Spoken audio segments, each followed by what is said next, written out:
పూర్ణమైన పట్టుదలతో విజ్ఞాపన చేయొచ్చు, మెలకువగా ఉండుడి. ఆమేన్. ప్రభునందు ప్రియ సహోదరి సహోదరులారా, యేసుక్రీస్తు నామములో మీ అందరికీ శుభాలు తెలియజేస్తున్నాను. పూర్ణమైన పట్టుదలతో విజ్ఞాపన చేయొచ్చు, మెలకువగా ఉండుడి.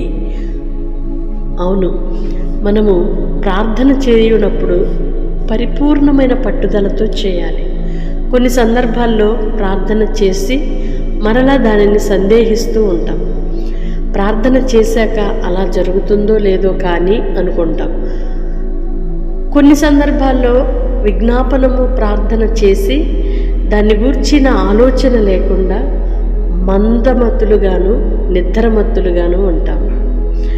దేవుడు అంటున్నాడు, హెచ్చరికిస్తున్నాడు, పూర్ణమైన పట్టుదలతో ప్రార్థన చేయండి, విజ్ఞాపనం చేయండి.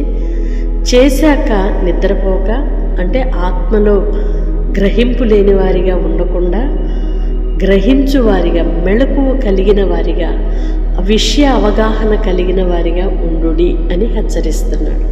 అవును, దేవుని కార్యముల విషయమై మనము పట్టు విడవకూడదు. రెండవదిగా, అజ్ఞానముగా, మందమత్తులుగా, నిద్రమత్తులుగా ఉండకూడదు. విషయ అవగాహన కలిగిన వారిగా, దేవుని శక్తిని గూర్చి, ఆయన యొక్క వాక్య లేఖనాలను గూర్చిన అవగాహన కలిగిన వారిగా, ఆయన ఏమై ఉన్నాడో, ఏమి మనకు బోధిస్తున్నాడో స్పష్టంగా గ్రహించు వారిగా ఉందుముగాక. ఆమేన్. పరిశుద్ధుడు అయిన దేవ, ప్రేమ కలిగిన తండ్రి, మీకు స్తోత్రాలయ్యా.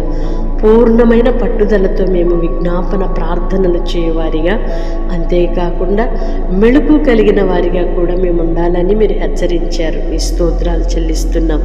ఏ విషయంలో మేము అనాలోచనగా ఉండక, మందులుగా ఉండక, మెళుకు కలిగిన వారిగా, చురుకుగా ఉండుట గొప్ప భాగ్యమని మీ లేఖనము సెలవిస్తుండగా, అట్టి చురుకైన ఆత్మయు కలిగిన వారిమిగా మేము ఉండుటకు సహాయం చేయండి. ఎందరైతే ప్రార్థనలో ఏకీభవిస్తున్నారో ప్రతి ఒక్కరిని అట్టి కృపలతో నింపుమని వేడుకుంటున్నాం. నీ పిల్లలు ఏ విషయంలోనైనా నిద్రమత్తులుగా ఉంటున్నారో, అనాలోచనగా ఉంటున్నారో మీరే దర్శించినైనా మెళుకు కలిగిన వారిగా మీరు చేయండి, చురుకు కలిగిన వారిగా చేయండి. ప్రతి విషయంలోనైనా అవగాహన కలిగిన వారిగా నడుచుకునే కృప దయచేయండి. మీ సన్నిధి యందు, ప్రార్థన యందు పట్టుదల కలిగి విజ్ఞాపనము చేయువారిగా మీరు దీవించుమని యేసయ్య నామములో ప్రార్థిస్తున్నాను తండ్రి. ఆమేన్. దేవుని కృప మీకు తోడయుండునుగాక.